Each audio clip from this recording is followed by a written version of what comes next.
Panoorin nyo to mga kapatid. Kahit ilang beses ko ulit-ulitin ng video na ito, talagang kinikilabutan ako. Christianity brainwashed me so bad. So bad. It brainwashed me so bad that I quit doing drugs. Yeah. I quit drinking. I quit working in strip clubs. Can you believe it? I even stopped having random hookups. It's crazy, I know. Can you believe that? I started feeling better about myself. I got demons cast out of me. I started healing emotionally, physically, mentally. I stopped being suicidal. I stopped cutting myself. Can you believe it? I started being nicer to people. Yeah, it's crazy. It's crazy. Complete brain. I stopped fighting people. I stopped fighting people in the streets. Yeah, I found my purpose. I found my calling. I actually have good friends now. What a sham! Mga kapatid, sa video na to, sa episode na to, sa over 100 plus na episodes na naipost ko, meron akong big revelation na hindi ko pa nasasabi. Ito ay yung naging drug dependent ako, mga kapatid. For so many years. Umabot ako sa hindi na ako maka-function kapag hindi nagda-drugs. Hindi ako makapag-isip, hindi ako makagalaw kapag hindi masusundutan ng drugs. Nilalapit ko sa Panginoon, napapahinto ako, 1 month, 2 months, tapos bumabalik uli. Sabi ko, Lord, ganito na lang ba ako? Gusto kong magbago. Andun kasi ako sa buhay na kain ako ng mundo. I am a bar owner. Araw-araw umiinom, gabi-gabi. Tinuturuan ko, in-influensyahan ko mga kabataan na ganito ang gawin nyo para kumita ako. Nakakahiyaman. Sabi ko, ganito na lang ata siguro ang buhay ko. Pero, dun sa punto na kung ano yung nalalaman yun, nabigyan ako ng sakit, matinding sakit. Nagkaroon ako ng stage 4 cancer. Ipinatikim ng Panginoon sa akin yung lasa ng kamatayan.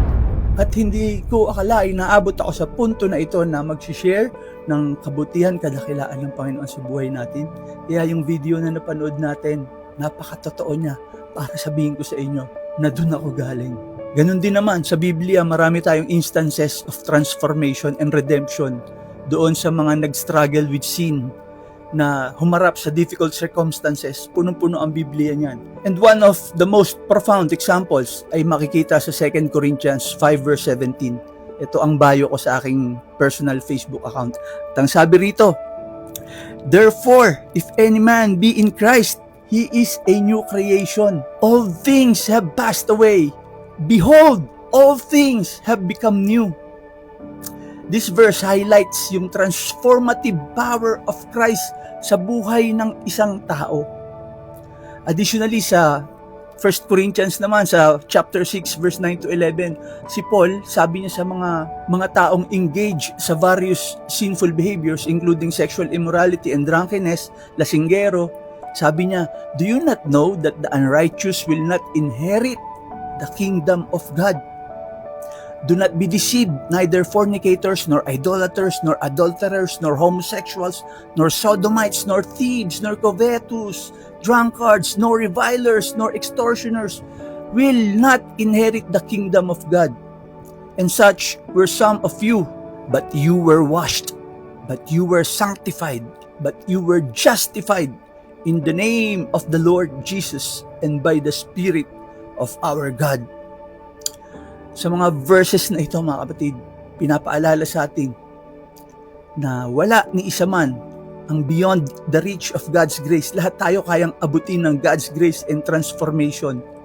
Through faith in Jesus Christ, every individual can hope, healing, and a new identity in Him, regardless kung ano man yung nakaraan mo. So kapatid, if you are someone or someone you know ay nag-struggle with addiction or troubled life, remember that God is always ready na yakapin ka sa lahat ng naghahanap sa Panginoon with sincere heart.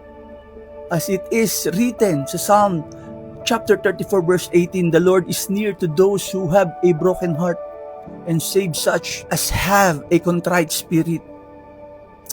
Mga kapatid, totoong may Panginoon, there is always hope for a new beginning in Christ. Kung anumang addiction, kung anumang masamang gawain, bisyo ang pinagdadaanan mo, at gusto mong mabago ang sarili mo, para ka maging isang new creation in Christ, lapitan mo lang ang Panginoon with all humility.